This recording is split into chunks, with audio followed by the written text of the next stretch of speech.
Kita sama-sama doa hijab dari pendinding, doa pendinding dari syaitan 3 kali ya.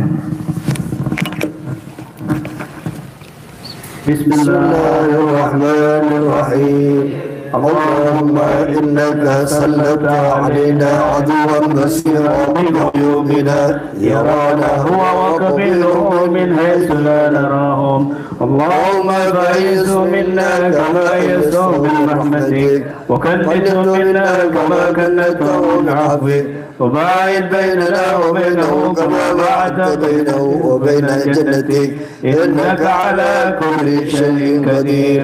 اللهم إنك سلت علينا عدوا بصيرا بعيوبنا يرانا وقبله من حيث لا نراهم. اللهم فإنس منا كما يسر من رحمتك وكنت منا كما كنت من عفوك وباعد بيننا وبينه كما بعدت بينه وبين جنتك إنك على كل شيء قدير. اللهم إنك سلت علينا عدوا بصيرا بعيوبنا يرانا هو وقبيله من حيث لا نراهم. اللهم فإنس منا كما يسر من رحمتك وكنت منا كما كنت من عفوك وباعد بيننا وبينه كما بعدت بينه وبين جنتك إنك على كل شيء قدير. وصلى الله على سيدنا محمد وعلى آله وصحبه وسلم. الحمد لله رب العالمين. فاتحة. أعوذ بالله من الشيطان الرجيم. بسم الله الرحمن الرحيم. إياك نعبد وإياك نستعين صراط الذين أنعمت عليهم غير المغضوب عليهم ولا الضالين. Kita sudah melaksanakan zikir bersama-sama. Tertib haddad, zikir yang paling lengkap dan sempurna ya, terutama kita menyongsong tahun baru Masehi. Kita imbangi ya fenomena ini, aura ini dengan aura yang positif dengan zikir. Kita sudah memasuki tahun 2022 Masehi ya. Kita awali dengan zikir juga, meskipun tahun baru kita adalah tahun 1 Muharram, tapi bukan karena untuk merayakan tahun baru Masehi, tetapi kita berzikir agar kita ini tidak tertimpa musibah dari ghaflah saudara-saudara kita yang masih jauh dari Allah Subhanahu wa taala, tanpa ada rasa diri merasa lebih baik, lebih soleh, lebih alim, bukan. Tetapi di sini kita ditakdirkan oleh Allah menjadi orang yang dimudahkan untuk berzikir dan bersalawat kepada Nabi Sallallahu Alaihi Wasallam. Dan ya, di dalam buku Maslak itu kita sudah tulis doa pendinding daripada syaitan. Itu penting sekali dibaca bila perlu, rutin setiap hari setelah subuh ya, 3 kali. Dan doa yang sangat luar biasa. Ya, sejarahnya Muhammad bin Wasi, ketika beliau melakukan berdoa itu setiap salat subuh. Ketika beliau hendak ke masjid untuk melaksanakan salat subuh berjamaah, dihadang dengan seorang tua yang sebenarnya adalah iblis yang menyerupai manusia. Kemudian iblis itu berkata kepada Syekh Imam Muhammad bin Wasi', ya Muhammad bin Wasi', ata'arifuni, apakah kamu kenal aku? Tidak. Maka iblis itu mengatakan, yang menyerupai manusia, aku adalah iblis. Aku datang kepadamu cuma satu, jangan kau adarkan doa yang kau baca tadi, yang kau baca setiap malamnya, setiap habis subuh, dan aku akan bebaskan kamu. Aku tidak akan mengganggu kamu, terserah kamu jangan, yang penting jangan kamu ajarkan doa ini. Maka beliau mengatakan, Wallah, aku akan ajarkan doa ini kepada siapapun yang aku ajarkan, dan terserah kamu mau apain, aku terserah. Gitu. Maka doa ini penting sekali.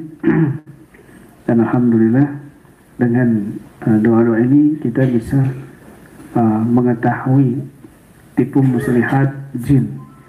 Kita bisa mengetahui setan-setan yang menyerang hati kita, karena mungkin fisik nggak bisa, yang diserang itu hati. Yang diserang itu hati. Ya, kadang-kadang rumah tangga kita dibuat kacau, ya, panas. Kadang-kadang istri ngomong sesuatu tapi kita dengarnya itu panas, padahal ngomongnya lembut. Ya, kadang-kadang itu bukan cuma dikacaukan, tetapi kadang-kadang suaranya itu dihalau dan dirubah ke telinga kita dengan berbeda apa yang diucapkan oleh istri kita. Misal contoh, makan bang, dengarnya sono makan, sehingga dia suaminya mengatakan, ini kok kasar banget ini istri saya, ada apa kok benci setengah mati, padahal istri ngomongnya lembut, bang makan, tapi dengar sono makan. Atau kalimat-kalimat yang lain yang dirubah ke telinga kita itu menjadi kalimat yang panas, dan di hati kita juga dibisiki hal itu, sehingga kita gampang berkelahi dengan istri, ya. Atau perkara kecil dibuat besar sehingga rumah tangga berantakan, dan intinya itu nanti pungkasnya dia bercerai. Nauzubillah min dzalik. Nah, ini doa ini menghalangi itu semua, bisa memahami, menyadari serangan-serangan di hati kita. Juga kadang-kadang dibuat saling curiga satu dengan yang lainnya. Sesama praktisi dibuat jin ini memanipulasi, itu loh yang nyerang si praktisi ini, dia pakai ilmu hitam begini. Maka kamu sudah mempercayai ucapan jin, kamu percaya dengan ucapan jin, lalu kamu ada prasangka buruk kepada saudaramu itu yang nggak tahu apa-apa, yang dia ini nggak ngirim, nggak nyantet, tapi dituduhkan nyantet karena begini-begini. Ini termasuk tipu muslihat atau serangan lembut setan di hati kita masing-masing, yang jarang disadari oleh orang lain, oleh praktisi, apalagi orang awam. Banyak terjadinya kekacauan, permusuhan gara-gara ini, ya, serangan-serangan lembut yang sangat luar biasa yang dikerahkan oleh bangsa setan dan iblis dan pasukan Dajjal. Makanya kita harus waspada, ya, ketika istri kita sebaliknya berkata kasar, kita tahan, mungkin sedang dipengaruhi atau sedang diserang. Dan kadang-kadang kejadian-kejadian yang di luar nalar, yang seolah-olah itu kita melihat itu perbuatan istri kita, itu perbuatan suami kita, padahal tidak.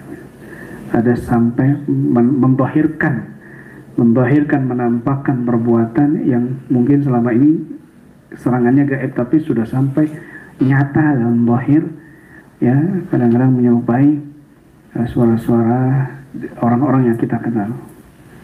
Maka dengan doa-doa ini kita bisa terlindungi, terbentengi dengan pertolongan dan kekuatan dari Allah Subhanahu wa Ta'ala. Lagi menjelang akhir zaman, ya, tahun semakin bergilir dan semakin rusak, maka kita dituntut untuk terus istiqamah, terus untuk berjuang jihad fisabilillah dengan manhaj dan maslak guru-guru kita yang soleh, yang bersambung dari guru ke guru sampai kepada Nabi Sallallahu Alaihi Wasallam, nurun ala nur, sehingga cahaya ini akan terus bersinar, akan terus terang selama kita terus istiqamah dan memegang erat manhaj dan maslak guru-guru kita yang soleh. Amin ya rabbal alamin. Demikian mungkin sedikit yang bisa kita renungi malam ini, mudah-mudahan bermanfaat untuk kita semua. Amin ya rabbal alamin. Amin ya rabbal alamin. Musikum wa nasibitakallah wa billahi taufiq wal hidayah. Wa alaina ila liqa wal afa minkum. Assalamualaikum warahmatullahi wabarakatuh.